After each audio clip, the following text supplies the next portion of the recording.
Prema NRIs இங்கேருந்து India போகும்போது நம்ம ஒரு கோல்டு ஜுவல்ஸ் எடுத்துகிட்டு போனாலும் சரி, இல்லை பார் எடுத்துகிட்டு போனாலும், கோல்டு பார் எடுத்துகிட்டு போனாலும் சரி, அது நம்ம அங்கே கஸ்டம்ஸில் எப்படி காமிக்கிறது அதெல்லாம் யோசிப்போம்ல. இப்போ பட்ஜெட்டில் அதுக்கான ஒரு பில் பாஸ் பண்ணியிருக்காங்க, அதில் நல்ல கிளாரிட்டி கொடுத்துருக்காங்கன்னு சொன்னீங்களா, அதை பற்றி சொல்லுங்கள். இந்தியாவோட பட்ஜெட் 2026 அதுக்கு நல்ல கிளாரிட்டி கொடுத்துருக்காங்க. நிறைய நல்ல விஷயமும் இருக்குது. அந்த கோல்டு அண்ட் சில்வர் அலவன்ஸ்லாம் கொஞ்சம் கிளாரிட்டியாக வந்து சொல்லியிருக்காங்கன்னு நான் நினைக்கிறேன். சில அந்த வேல்யூஸ்லாம் சிலலாம் ரிமூவ் பண்ணிட்டாங்க. இப்போ வந்து ஒரு கிளாரிட்டி கிடைக்குது. ஏன்னா நம்ம நிறைய வீடியோ நம்ம சொல்லும் போது என்ன சொல்லுவாங்கன்னா, இல்லை நீங்கள் வந்து கோல்டு பாரை வெளிநாட்டிலேருந்து நீங்கள் நிறைய வாங்கிட்டு போனீங்கன்னா நீங்கள் 36% வந்து அது கஸ்டம்ஸ் கட்டணும். இல்லவே இல்லை. அது எல்லாமே நம்ம வந்து பார்க்க போகிறோம். ஸோ கோல்டு ஜுவல்ஸு, கோல்டு பாரு, சில்வர் ஜுவல்ஸ்லாம் நீங்கள் வெளிநாட்டிலேருந்து வாங்கிட்டு நீங்கள் உள்ளே எடுத்துகிட்டு போகும்போது எவ்வளோ கஸ்டம்ஸ் கட்ட வேண்டியது இருக்கும், எவ்வளோ உங்களுக்கு ஃப்ரீ அலவன்ஸ், அதாவது கஸ்டம்ஸ் ஃப்ரீ எவ்வளோ இருக்குது, ப்ளஸ் நீங்கள் இந்தியாவிலேருந்து நகை போட்டு வரீங்க, அது நீங்கள் திரும்ப எடுத்துகிட்டு போகும்போது கட்ட வேண்டிய அவசியம் கிடையாது. பட் ஒருவேளை அவங்க கேட்டாங்கன்னா நீங்கள் என்னெல்லாம் முன்னாடியே பண்ணியிருக்கணும், சர்டிஃபிகேட்லாம் அதுக்கு என்ன வச்சிருக்கணும், இந்த மாதிரி விஷயமும் இருக்க போகுது. நீங்கள் கஸ்டம்ஸ் கட்டணும்னா அது எப்படி கட்டணும் அப்படிங்கிறது ரொம்ப யூஸ்ஃபுல்லான ஒரு இன்ஃபர்மேஷனாக இருக்க போகுது இந்த வீடியோவில். வாங்க வீடியோக்குள்ளே போகலாம். Hey guys, welcome back to channel. வணக்கம் நண்பர்களே, நான் உங்கள் பிரேம் பேசுகிறேன். நான் உங்கள் ஆர்த்தி பேசுகிறேன். வீடியோ போகிறதுக்கு முன்னாடி அனைவருக்கும் மிகப்பெரிய ஒரு நன்றி. ஏன்னா வந்து எங்களோட கல்யாண நாளுக்கு வந்து உங்களோட வாழ்த்து வந்து ரொம்ப இன்னும் இனிமையாக்குனதுன்னு நான் சொல்லலாம். அந்த வாழ்த்துலாம் படிக்கும்போது தான் நம்ம இங்கே தனியாக இல்லை, நம்மளை வந்து நல்ல உள்ளங்கள், பல உள்ளங்கள் சூழ்ந்து இருக்கிறோம் அப்படிங்கிற ஒரு நம்பிக்கை வந்து. மறுநாளே வீடியோ போட்டுக்கணும், உடம்பு கொஞ்சம் சரியாகலை. எல்லாருக்குமே உடம்பு முடியல, ஒரு 3 days. ஆமாம், அதான் தான் ஒரு கேப் இருந்துச்சு வீடியோ போடுறதுல. ஸோ இப்போ கொஞ்சம் பரவாயில்ல. அதனால தான் வந்து சரி முதல்ல நன்றியை சொல்லிட்டு வீடியோக்குள்ளே போகலாமேன்னு. அதே போல் வேக் ஃப்ளார்ஸ் வந்து போன கல்யாண நாளுக்கும் பூ அனுப்புனாங்க, இந்த கல்யாண நாளுக்கும் கரெக்டாக அனுப்பிட்டாங்க. ஆக்சுவலி நியர்பைல எங்கேயுமே பூ கிடைக்கல, நாங்கள் தேடணும். பட் விவேக் ஃப்ளார்ஸில் சொல்லும் போது மொதல் நாள் தான் சொன்னோம், எப்பவுமே அந்த மாதிரி தான் நடக்கும். அன்னைக்கும் அது மாதிரி தான் நடந்துச்சு. பட் நாங்கள் எக்ஸ்பெக்டே பண்ணல, Feb 6 வந்து அவ்வளோ பெரிய ஸ்னோ வந்திருக்கும், நம்ம ட்ராவலே பண்ண முடியாதுன்றதுலாம் எக்ஸ்பெக்டே பண்ணல. ஸோ அன்னைக்கு காலையில் வந்து ஆக்சுவலாக எங்களுக்கு டெலிவரி பண்ணியிருந்தாங்க. ஆமாம், கரெக்டாக டெலிவரி பண்ணியிருந்தாங்க. நாங்கள் எல்லா ஒரு அக்கேஷனுக்கும் விவேக் ஃப்ளார்ஸில் வந்து வாங்குவோம். ஃப்ரெஷ்ஷாக இருந்துச்சு, அவ்வளோ ஃப்ரெஷ்ஷாக இருந்துச்சு. ஆமாம், இன்னைக்கு வச்சிருக்கிறது ஒரு 5 days கழிச்சு அது அந்த பாக்ஸ்லேருந்து எடுத்த பூ தான் இன்னுமே ஃப்ரெஷ்ஷாக இருந்தது. போன விவேக் வந்து எனக்கு நல்லாவே தெரியும். நம்ம வந்து முன்னாடி வீடியோவில் அவங்கள்ட்ட பேசியிருக்கோம். ரொம்ப ஒரு இனிமையான நண்பர். தமிழ்நாட்டில் வந்து இவ்வளோ பெரிய ஒரு விஷயம் வந்து அக்ராஸ் USA வச்சுருக்கிறது ஒரு பெரிய அச்சீவ்மெண்ட் தான். கண்டிப்பாக வந்து நீங்கள் உங்களுக்கு பூ வேணும்னா வந்து wakeflowers.comல ட்ரை பண்ணுங்கள், செம்மையாக வந்து டெலிவர் பண்ணுறாங்க. பிரேமா, இந்த பில்லில் வந்து என்ன மாதிரியான கிளாரிட்டி கொடுத்துருக்காங்க? ஓகே, முதல்ல ஒரு குழப்பம் முன்னாடி, அதாவது இந்த பில்லுக்கு முன்னாடி, அந்த பட்ஜெட்டுக்கு முன்னாடி இருந்துட்டு இருந்தது என்னன்னா வந்து, இப்போ வந்து ஒரு ஆணாக இருந்தால் வந்து எவ்வளோ வந்து அலவன்ஸ் முன்னாடி கஸ்டம்ஸ் ஃப்ரீ அலவன்ஸ் கொடுத்துருந்தாங்க, கோல்டு அலவன்ஸ். அதாவது அந்த ஜுவல்ஸை நீ உள்ளே எடுத்துகிட்டு வரதுக்கு நீ வந்து எந்த ஒரு கஸ்டம்ஸும் கட்ட வேணாம் அப்படின்னு சொல்லும்போது, ஆணாக இருந்தால் 20 கிராம் அல்லது அதோட 50,000 வேல்யூ எது ஹையாக இருக்கோ அதுதான் அப்படின்னு சொல்லியிருந்தாங்க. இது என்ன குழப்பம் வந்துச்சுன்னா, ஒரு கிராம் வந்து 10,000 தாண்டிடுச்சு. வெறும் நீங்கள் 50,000 தான் அலவன்ஸ் கொடுத்தீங்கன்னா நீங்கள் வெறும் ஒரு 5 கிராம் தான் நீங்கள் எடுத்துகிட்டு வர முடியும் ஒரு ஆணால். இது வந்து பில்லுக்கு முன்னாடி இருக்கிற அந்த ரூல் சொல்கிறேன். பெண்கள் அப்படின்னு சொல்லும் போது 40 கிராம் 1 லட்சம் சொல்லியிருந்தாங்க. இதுலையுமே அந்த பிரச்சனை தான். பிரச்சனையே அந்த வேல்யூ தான். இந்த 50,000 1 லட்சங்கிற வேல்யூ அதை வந்து இப்போ நீக்கிட்டாங்க. ஸோ அதை நீக்கிட்டு ஆணாக இருந்தால் நீங்கள் வெளியிலேருந்து உள்ள எவ்வளோ நகை எடுத்துகிட்டு வரலான்னு பார்க்கும்போது 20 கிராம், பெண்ணாக இருந்தால் 40 கிராம். குழந்தைங்களுக்கு பிரேமா, குழந்தைங்களும் அதுதான். ஆண் குழந்தையாக இருந்தால் 20 கிராம், பெண் குழந்தையாக இருந்தால் 40 கிராம். அதில் ஒரு விஷயம் என்னென்னா, இது ஏற்கனவே இருந்த ரூல் தான். நீங்கள் இந்த அலவன்ஸ் பெறணும்னா அட்லீஸ்ட் 1 இயராவது நீங்கள் வெளில தங்கியிருக்கணும். அதாவது நீங்கள் வந்து இப்போ USA வரீங்க, ஒரு 2 years கழிச்சு போகிறீங்கன்னா உங்களுக்கு இது எலிஜிபிள். இதுவே வந்து ஒரு பேரண்ட்ஸ் வந்து வராங்க USAக்கு, ஒரு 6 months தான் ஸ்டே பண்ணுறாங்க. இப்போ அவங்க போகிறாங்கன்னா அவங்களுக்கு இந்த கோல்டு அலவன்ஸ் கிடையாது. இந்த கோல்டு வந்து நீங்கள் புரிஞ்சிக்க வேண்டியது, இது நீங்கள் வெளியிலேருந்து வாங்கிட்டு உள்ளே எடுத்துகிட்டு போகிற கோல்டு. அதாவது நீங்கள் இந்தியாவிலேருந்து போட்டு வர கோல்டு இது கிடையாது. இப்போ பேரண்ட்ஸ் வந்து US வராங்க, US வந்து எங்கேயோ கோல்டு பர்ச்சேஸ் பண்ணுறாங்க, ஒரு 20 கிராம் பர்ச்சேஸ் பண்ணுறாங்கன்னு வச்சுக்கோமே. அந்த 20 கிராமை அவங்க உள்ளே எடுத்துகிட்டு போகணுன்னா 6 மாதம் தான் தங்கியிருக்காங்கன்னா அவங்களுக்கு இந்த அலவன்ஸ் கிடையாது. அந்த 20 கிராமுக்கு அவங்க கஸ்டம்ஸ் கட்டி ஆகணும். எவ்வளோ கட்டுற மாதிரி இருக்கும்? 6%. இதுவே 6 மாதம்னா 6%. அது ரொம்ப முக்கியமான விஷயம். இப்போ 6 மாதத்துக்குள்ளாக தான் வந்து ட்ராவல் பண்ணிட்டு போகிறாங்கன்னா 38.5%. இந்த ஒரு விஷயம் தான் முன்னாடி நிறைய பேர் சொல்லுவாங்க, இல்லை நீங்கள் வந்து கோல்டுக்கு வந்து 38.5% வந்து கஸ்டம்ஸ் கட்டணும் அப்படின்னு. இது 6 மாதத்துக்குள்ளாக நீங்கள் வெளில ஒரு டூரிஸ்டாக வராங்கப்பா, இப்போ வந்து எங்கேயோ போகிறாங்க டூரிஸ்டாக, இப்போ அபுதாபி போகிறாங்க, அபுதாபி போயிட்டு நிறைய நகை வாங்கிட்டு போகிறாங்கன்னா அவங்களுக்கு 38.5ங்கிற ஒரு பெரிய நம்பர் காத்துக்கிட்டு இருக்கு. ஸோ அது ஒர்த்து கிடையாது.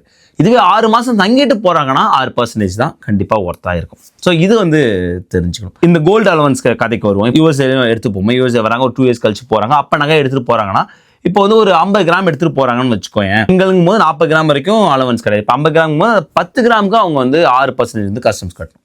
ஸோ அந்த அலவன்ஸ் தாண்டி எவ்வளோ வந்து புது நகை நீங்கள் உள்ள எடுத்துகிட்டு வரீங்களோ அதுக்கு நீங்கள் வந்து கஸ்டம்ஸ் கட்டணும். இப்போ எல்லாருக்கும் புரிஞ்சு நினைக்கிறேன், அது 2 ஸ்லாபாக இருக்குது. 38.5ங்கிற ஸ்லாப் வந்து 6 மாதத்துக்குள்ளாக ட்ராவல் பண்ணால் மட்டும்தான், மற்றபடி வந்து 6% கட்டணும். ஸோ கோல்டு அலவன்ஸ் வந்து யாருக்கெல்லாம் எலிஜிபிள்னா கண்டிப்பாக 1 இயராக வெளில இருக்கணும். அப்போ தான் அந்த அலவன்ஸ் எலிஜிபிள், இல்லைனா வந்து நீங்கள் டேக்ஸ் கட்டுற மாதிரி இருக்கும். கோல்டு பாருக்கு நல்ல கேள்வி. இப்போ வந்து கோல்டு அலவன்ஸ் நம்ம சொல்கிறது எல்லாமே ஜுவல்ஸ்க்கு நகையாக வாங்கிட்டு எடுத்துகிட்டு போகிறீங்க பாருங்கள், அதுக்கு தான் இந்த அலவன்ஸ் எல்லாமே உள்ளே வரும்.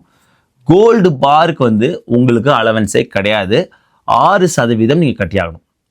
இதுவும் 6 மாதத்துக்கு மேலே நீங்கள் வெளிநாட்டில் இருந்துட்டு நீங்கள் திரும்ப போகிறீங்கன்னா 6%. நல்லா தெரிஞ்சுக்கணும். இந்த 6 மாதத்துக்கு உள்ளாக இருந்தீங்கன்னா 38.5%. இதை நம்ம நிறைய தடவை வந்து இந்த கால்குலேஷன் போடும்போது நிறைய மக்கள் வந்து இல்லை இதுக்கு வந்து 36% அப்படின்னு வந்து கமெண்ட் பண்ணுவாங்க. அது 36% இல்லைங்க, 38.5%. அது யாருக்குன்னா 6 மாதத்துக்கு உள்ளாக ட்ராவல் பண்ணுறாங்க பாருங்க, ஒரு ஷார்ட் டேர்மாக வந்து வெளில வந்துட்டு உள்ளே போகிறாங்க டூரிஸ்ட்டாக, அவங்களுக்கு மட்டும்தான். இந்த மாதிரி வந்து வேலைக்காக இல்லை படிப்புக்காக வெளிநாட்டுக்கு வந்துட்டு ஒரு 6 மாதத்துக்கு மேலே தங்கிட்டு உள்ளே போகிறவங்களுக்கு தாராளமாக நீங்கள் கோல்டு பார் எடுத்துகிட்டு போகலாம். 6% கஸ்டம் டேக்ஸ் கட்டிட்டு. மேக்ஸிமம் கோல்டு பார் எவ்வளோ எடுத்துகிட்டு போகலாம்? மேக்ஸிமம் வந்து 1 kg கோல்டு பார் வந்து எடுத்துகிட்டு போகலாம். இந்த 6% கஸ்டம் டேக்ஸ் வந்து கட்டிட்டு அந்த வேல்யூ வந்து அவங்க வச்சுருப்பாங்க எவ்வளோ வேல்யூன்னு. ஸோ அதுக்கு வந்து நீங்கள் வந்து கஸ்டம் டேக்ஸ் வந்து கட்டுற மாதிரி இருக்கும். இன்னொரு விஷயம் சொல்கிறாங்க, இந்த கஸ்டம் டேக்ஸ் கட்டும்போது பெரும்பாலான சமயங்களில் அந்த ஃபாரின் கரன்சியில் அவங்க வாங்குறதா, இந்தியன் கரன்சி வேணா நீங்கள் ஃபாரின் கரன்சி கொடுங்க. அதாவது நம்ம எப்படியும் நம்ம கிரெடிட் கார்டு இப்போ யூஎஸ்ல போகும் கிரெடிட் கார்டு வச்சிருப்போம், ஸோ அதை வச்சு பே பண்ணலாம். அபுதாபிலேருந்து போகிறோம்னா அங்கே தராம்ஸ் வச்சிருப்பாங்க, சவுதி அரேபியா ரியால், இந்த மாதிரி அந்தந்த நாட்டு கரன்சி வச்சிருப்பாங்க இல்லையா, அதை வச்சு கட்டணும் அப்படின்னு சொல்லியிருக்காங்க. பட் இதுதான் வந்து தெரிஞ்சிக்க வேண்டியது கோல்டு பார் அண்ட் கோல்டு ஜுவல்ஸை பொறுத்த வரைக்கும். சில்வருக்கு மட்டும் வித்தியாசம், இந்த மாதிரி அலவன்ஸ் எதுவுமே கிடையாது. சில்வர் ஜுவல்ஸ்ன்னு பார்க்கும்போது 20% வந்து அவங்க கஸ்டம்ஸ் கட்டி ஆகணும். சில்வர் பார்னுக்கு பார்க்கும்போது 6%. இதுல மட்டும் பாரு, சில்வர் பாரை விட ஜுவல்ஸுக்கு வந்து அதிகமாக கஸ்டம்ஸ் போட்டுருக்காங்க. எதனால? ஏன்னா வந்து இதுக்கு எதனாலங்கிற காரணம் என்ன சொன்னா, உள்ளூர்ல வந்து சில்வர் நிறைய வந்து ஜுவல்ஸ் விற்கிறவங்க, அது சில்வர் நிறைய சின்ன சின்ன அந்த இதெல்லாம் வைப்போம் இல்லையா, சில்வர் கிண்ணம், சில்வர் தட்டு, இந்த மாதிரி நிறைய விஷயம் வைப்போம். ஸோ அவங்க வந்து பாதிப்பு ஏற்படக்கூடாது என்பதற்காக வெளியிலேருந்து வரும்போது 20% போடுறோம் அப்படின்னு சொல்லியிருக்காங்க. ஸோ இந்த ஒட்டுமொத்தமாக பார்க்கும்போது இந்த சில்வருக்கு மட்டும் 20% இருக்கு. இப்போ நம்ம போட்டிருக்கோம்ல, அந்த ஜுவல்ஸ்க்குலாம் எப்படி கால்குலேட் பண்ணுவாங்க? அதான் அன்றாடம் யூஸ் பண்ற அந்த ஜுவல்ஸ், அதான் வந்து தாலி போட்டிருப்பாங்க, ஒரு செயின் போட்டிருப்பாங்க, வளையல் போட்டிருப்பாங்க. இதுக்கெல்லாம் வந்து எந்தவித அந்த அலவன்ஸ்குள்ளேயும் வராது, எந்த கஸ்டம்ஸ்குள்ளேயும் வராது. இது வந்து கிளீனாக வந்து பட்ஜெட்டில் சொல்லியிருக்காங்க. அதாவது இந்த டெய்லி வேர்ஸ்ன்னு சொல்கிறாங்க இல்லையா, ஸோ அதுக்கெல்லாம் பிரச்சனை கிடையாது. அதாவது வந்து நம்ம ஊரில் நார்மலாகவே ஒரு பெண்கள் வந்து தாலியை வந்து தங்கத்தில் போட்டிருப்பாங்க, செயின் போட்டிருப்பாங்க, 4 வளையல் போட்டிருப்பாங்க, பிரேஸ்லெட் போட்டிருப்பாங்க, மோதிரம் போட்டிருப்பாங்க. இதெல்லாம் வந்து இந்த கஸ்டம்ஸ் அதுக்குள்ளே இந்த நெருக்கடிக்குள்ளே வராது. இதனால தான் நீங்கள் நிறைய நேரம் பார்க்கும்போது ஏர்போர்ட்டில் இதெல்லாம் நீங்கள் போட்டிருக்கும் போது நீங்கள் வந்து யாருமே தடுத்து உங்களுக்கு கேட்கவே மாட்டாங்க. எப்படி சொல்றதுன்னா வந்து கழுத்தில் தொங்குற அளவுக்கு நகை போட்டு போனால் பிரச்சனை கிடையாது, கழுத்தே தொங்குற அளவுக்கு நகை போட்டு போனால் தான் பிரச்சனை. இல்லை சில பேர் வந்து, நான் சாதாரணமாக சொல்கிறேன், டெய்லி வேஸ் அப்படி போட மாட்டோம் இல்லையா, இல்லை இப்போ ஒரு பெரிய ஆரம் போட்டு போனாங்கன்னு வச்சுக்கோங்களேன், அது அங்கே ட்ரிகர் பண்ணும். கண்டிப்பாக கஸ்டம்ஸ் ஆஃபீஸர் கேட்பாங்க, இது வந்து ஏற்கனவே நீங்கள் இங்கேருந்து எடுத்துகிட்டு போன நகையா இல்லை வெளிநாட்டிலேருந்து வாங்கிட்டு வந்த நகையா. இப்போ இங்கேருந்து எடுத்துகிட்டு போன நகைனா அதுக்கான ப்ரூஃப் காட்டுங்க, வெளிநாட்டிலேருந்து வாங்கிட்டு வந்த நகைனா உங்களுக்கு வந்து 40 பெண்களாக இருக்கும்போது 40 கிராம் அலவன்ஸ் தான்மா, அதுக்கு மேலே இருக்கிறதுக்கு நீங்கள் கஸ்டம்ஸ் கட்டுங்கன்னு சொல்லுவாங்க. ப்ரூஃப் எப்படி காட்டுறது? அது நம்ம ஏற்கனவே வீடியோ போட்டிருந்தோம். அதான் நீங்கள் வந்து இந்தியாவிலேருந்து கிளம்புறீங்க, வெளிநாட்டுக்கு ஏதோ ஒரு நாட்டுக்கு போகிறீங்கனாலே நீங்கள் நிறைய நகை இந்த மாதிரி வந்து பெரிய பெரிய நகை எடுத்துகிட்டு போகும்போது எக்ஸ்போர்ட் சர்டிஃபிகேட் வாங்கி வச்சுக்கிறது பெஸ்ட்டு. ஒரு 30 நிமிஷம் வேலை தான் கஸ்டம்ஸ் ஆஃபீஸில் ஈஸியாக பண்ணக்கூடிய ஒரு விஷயம் தான். அந்த லிங்க்கை கொடுக்குறேன், அந்த சர்டிஃபிகேட் நீங்கள் வாங்கி வச்சிங்கன்னா திரும்ப போகும்போது அந்த சர்டிஃபிகேட் காமிச்சாலே போதும், அந்த நகைக்கு நீங்கள் எந்த கஸ்டம்ஸும் கட்ட வேணாம். பிகாஸ் நீங்கள் ஏற்கனவே இந்தியாவிலேருந்து எடுத்துகிட்டு வந்த நகை. இங்கே என்ன பிரச்சனைனா, இப்போ நீங்கள் உண்மையாகவே இந்தியாவிலேருந்து எடுத்து வந்த நகை, இந்த சர்டிஃபிகேட் இல்லைன்னா நீங்கள் ப்ரூவ் பண்ணணும், இது ஏற்கனவே நான் இந்தியாவிலேருந்து எடுத்துகிட்டு வந்த நகை, நான் புதுசாக இங்கே வாங்கலன்னு. அதற்கு வந்து நம்ம பழைய ஃபோட்டோ, நீங்கள் இந்தியாவிலேருந்து எடுத்த ஃபோட்டோ, அந்த மாதிரி விஷயங்கள், இல்லை கல்யாண ஃபோட்டோ, இப்போ கல்யாணத்தில் நீங்கள் போட்டிருந்தீங்க, அந்த மாதிரி நீங்கள் ப்ரூஃப் காட்டலாம், ஒத்துப்பாங்க. பட் இந்த சர்டிஃபிகேட் இருந்துச்சுன்னா ரொம்ப ஈஸியாக இருக்கும். ஸோ அதுதான் சொல்லுவாங்க. ஏன்னா சப்போஸ் ஃபோட்டோ இல்லைன்னா ரொம்ப நமக்கு வந்து இப்போ டென்ஷன் ஆகிடும், ஆர்கியூ பண்ண வேண்டியதாக இருக்கும், இல்லை இது ஏற்கனவே நான் இந்தியாவிலேருந்து வாங்கின நகை தான் அப்படின்னு. ஏன்னா நீங்கள் வந்து அந்த நகைக்கடை பேரை காமிச்சாலுமே வந்து நம்ம சம்டைம்ஸ் வந்து அதே நகைக்கடை இப்போ மலபார்னு எடுத்துக்கிட்டீங்கன்னா அதே மலபார் வந்து யூஎஸ்ஏலையும் இருக்குது, இந்தியாவிலையும் இருக்குது. ஸோ நமக்கு வந்து அட்லீஸ்ட் ரிசிப்ட் இருந்தால் ஓகே. நம்ம ஆனால் எல்லா நேரமும் ரிசிப்ட் வச்சிருக்க மாட்டோம் இல்லையா பழைய நகைக்கலாம். ஸோ பெஸ்ட்டு வந்து அந்த கோல்டு சர்டிஃபிகேட் எடுத்து வைக்கிறது தான் ரொம்ப ஈஸியான விஷயம். அந்த லிங்க்கும் இருக்குது, நீங்கள் பாருங்கள். நீங்கள் தயவு செஞ்சு ஊர்லேருந்து வரும்போது பெரிய நகைகளுக்கு இந்த மாதிரி சர்டிஃபிகேட் எடுத்து வைக்கிறது யூஸ்ஃபுல்லாக இருக்கும். இப்போ யாராவது யூஎஸ்லேயே வாங்கிட்டாங்கன்னு வச்சுக்கோங்களேன் ஒரு பெரிய ஜுவல்ஸ், இப்போ நீங்கள் அதை எப்படி கஸ்டம்ஸில் வந்து டிக்ளேர் பண்ணுறது? ஆமாம், இப்போ ஒரு பெரிய நகை ஒரு 10 பவுனுக்கு வாங்கியிருக்காங்கன்னு ஒரு எடுத்துக்காட்டுக்கு வச்சுப்போமே. இப்போ எல்லாருமே வந்து வாங்கிடுறாங்க, ஏன்னா வந்து நம்ம பார்த்துட்டு இருக்கோம் கோல்டு வேல்யூ வந்து எவ்வளோ ஏறிக்கிட்டே இருக்குது அப்படின்னு. ஸோ நம்ம வெயிட் பண்ணுறது வேஸ்ட் தான், வந்து அந்தந்த நேரத்தில் வந்து வாங்கிடுறாங்க. அண்ட் 6% தான் வந்து உனக்கு கஸ்டம்ஸ். ஸோ நம்ம பல வீடியோவில் வந்து நம்ம கம்பேர் பண்ணி பார்த்துருக்கோம், இந்தியாவுக்கும் யூஎஸ்ஏக்கும் யூஎஸ்ஏல உங்களுக்கு வந்து டேக்ஸ் கிடையாது, பெரிய பெனிஃபிட். இந்தியாவில் வந்து டேக்ஸ் உண்டு. ஸோ அப்படி பார்க்கும்போது நம்ம வந்து அந்த 6% வந்து பிரேக் இவன் ஆகிடுது. ப்ளஸ் நீங்கள் வந்து நகையை முன்னாடியே வாங்கும்போது அந்த வேல்யூ உங்களுக்கு வந்து கிடச்சிது. ஸோ அதனால் நிறைய பேர் இதான் ஃபாலோ பண்ணுறாங்க. இப்போலாம் வந்து இந்தியா ட்ரிப்புக்காகலாம் வெயிட் பண்ணுறதுலாம் கிடையாது. ஸோ நல்ல கொஸ்டின். அந்த மாதிரி ஒரு 10 பவுன் வாங்கிட்டாங்கப்பா, இப்போ எடுத்துகிட்டு போகணுன்னா ரிசிப்ட்டை வச்சுக்க வேண்டியது. நான் அந்த வேல்யூ எவ்வளோ வந்து வாங்கியிருக்காங்கன்னு ரிசிப்ட்டை வச்சுக்க வேண்டியது. அவங்களோட அலவன்ஸை கழிச்சிட வேண்டியது. மீதி உள்ளதுக்கு வந்து கஸ்டம்ஸ் டேக்ஸ் கட்டணும். 2 விதமாக கட்டலாம். அதித்தி ஆப், அதாவது இந்தியா ட்ராவல் பண்ணும்போது அதித்தி ஆப்னு ஒன்று வச்சுருக்காங்க. ஸோ கஸ்டம்ஸ் டிபார்ட்மெண்ட்டாக. ஸோ அதை டவுன்லோட் பண்ணிட்டு அதில் நீங்கள் வந்து உங்கள் நகையை பற்றியான எல்லா விவரங்களும் கொடுத்து சப்மிட் பண்ணிங்கன்னா ஒரு QR கோட் கொடுப்பாங்க. அந்த QR கோடை எடுத்துகிட்டு போய் அங்கே வந்து ஏர்போர்ட்டில் வந்து ரெட் சேனல், க்ரீன் சேனல் இருக்குது. ரெட் சேனல் தான் அந்த கஸ்டம்ஸ் டிக்ளரேஷன் சேனல். அந்த ரெட் சேனலில் போய் நீங்கள் அந்த QR கோடு காமிச்சிங்கன்னா நீங்கள் எவ்வளோ பேமெண்ட்டோ அவங்க சொல்லுவாங்க, அதை நீங்கள் கட்டிட்டு போயிடலாம். இல்லை நீங்கள் வந்து அதித்தி ஆப்லாம் வந்து முன்னாடி டவுன்லோட் பண்ணி டிக்ளேர் பண்ணாலும் பிரச்சனை கிடையாது. டேரெக்டாகவே நீங்கள் ரெட் சேனல் போனீங்கன்னா அந்த நகையை அந்த ரிசிப்ட்லாம் கொடுத்தீங்கன்னா பண்ணிவிட்டு நீங்கள் வந்து கொடுக்கலாம். சப்போஸ் நீங்கள் ரிசிப்ட் இல்லைனா பிரச்சனை இல்லை. ஏன்னா எப்படி இருந்தாலும் எடை போட போகிறாங்க. அந்த எடைக்கு தான் அவங்க வந்து எவ்வளோ வேல்யூ அப்படின்னு சொல்ல போகிறாங்க. ரொம்ப ஈஸியாக தான் அந்த டிக்ளரேஷன் வச்சிருக்காங்க. பட் நீங்கள் ஃபாரின் கரன்சி பே பண்ணுற மாதிரி இருக்கும். ஸோ கிரெடிட் கார்டு நீங்கள் மேக் ஷூர் பண்ணிங்க. ஏன்னா நம்ம கண்டிப்பாக யூஎஸ்ஏல போகும்போது கிரெடிட் கார்டு வச்சுருப்பாங்க. இல்லை வெளியே வேறு எந்த நாடுனாலும் அந்த நாடு கார்டு வச்சுருப்பாங்க. அதை வச்சு கூட நீங்கள் பே பண்ணிக்கலாம். பிரேமா, இப்போ காஸ்கோலாம் கோல்டு வாங்குறாங்கல்ல, அதை வந்து கஸ்டம் கட்டி தானே எடுத்துகிட்டு போகணும்? ஆமாம், காஸ்கோவில் வாங்குற கோல்டு பார் வந்து 1 ட்ராய் அவுன்ஸ் வாங்குறாங்க. அது 31.5 கிராம் சம்திங் ஏதோ வருதுன்னு வச்சுக்கோயேன். நான் முன்னாடி சொன்ன மாதிரி இதுக்கு கோல்டு பார் ஆர் காயின்ஸ்லாம் வந்து உங்களுக்கு எந்த வித அலவன்ஸும் கிடையாது. ஸோ அதுக்கு நீங்கள் வந்து 6% கஸ்டம்ஸ் கட்டி தான் எடுத்துகிட்டு போகணும். அதனால தான் அந்த கேல்குலேஷன் சொல்லுவேன். அந்த 6% கஸ்டம்ஸ் போட்டாலுமே இங்கே வாங்குறதுல உங்களுக்கு லாபம் இருக்குது அப்படின்னு நான் வந்து நிறையா கேல்குலேஷன் வந்து போட்டு சொல்கிறது.